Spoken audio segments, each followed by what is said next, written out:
Tiger Cat Jewelry Store presents the story of Big Red. In my pet memorial business, I often come across an animal that's really remarkable, and the story I want to tell today is about Big Red, and Dixie from Oregon writes this story. Big Red was a wonderful cat. He was feral for 3 years, and I used to talk to him over a gate, and he would sit and listen. He ate bread scraps with the chickens. He would sneak in and grab cat food off of our covered back porch with our other cats. One stormy day, I was finishing up chores when I felt a tug on my pants leg. I looked down, and here was this huge feral cat crying and pleading up at me. His head was swollen up badly and he was bleeding from his nose, just awful. Without thinking, I just reached down and scooped him up, all 18 pounds of him. He was burning up with fever. Well, I put him in the bathroom, called our vet, and to make a long story short, I nursed him back to health. It took 1 solid month of round-the-clock nursing, or he would have died. I put a disc player in the bathroom with him and played soft music for him and slung him over my shoulder and patted his back when he was so sick. He recovered, and I had him neutered, and he never forgot how I took care of him. He would guard me if anyone different came near me. I had to put him in a room with the door shut if we had any company. He wouldn't let anyone else touch him but me.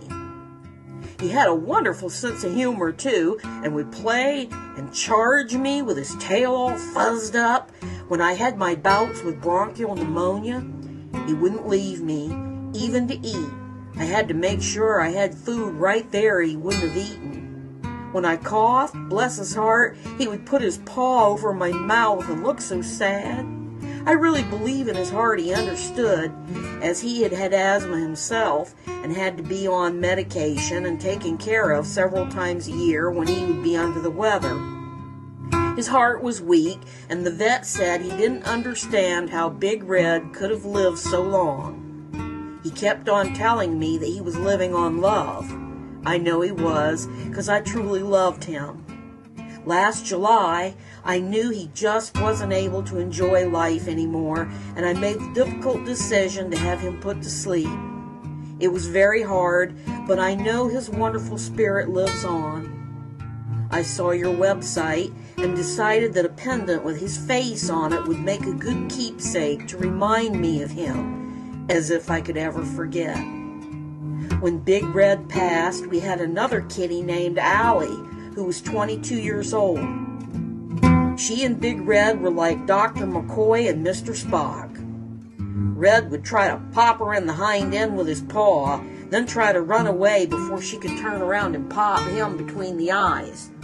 Red's eyes would roll and his head would bob if he saw her coming in the hallway. You could almost hear the laughter in him when he would dash up, pop her on the butt, and scamper away. Allie would always turn around with a look of death on her face, but I often caught them touching noses and sitting in the sun together. The funny thing was, if Allie caught me looking at her when she was sitting with Red, she would turn around, pop him on the head. They were so funny. Anyway, whenever a kitty passes away in my house, I always make sure and bring their body in so the other cats who were their friends can have a moment with them to say goodbye. Allie went over to Red's body, sniffed him all over, then turned and walked out of the room. From that day on, it was only 5 days when she died in her sleep. Whoever says animals have no feelings or are unintelligible must be soul blind.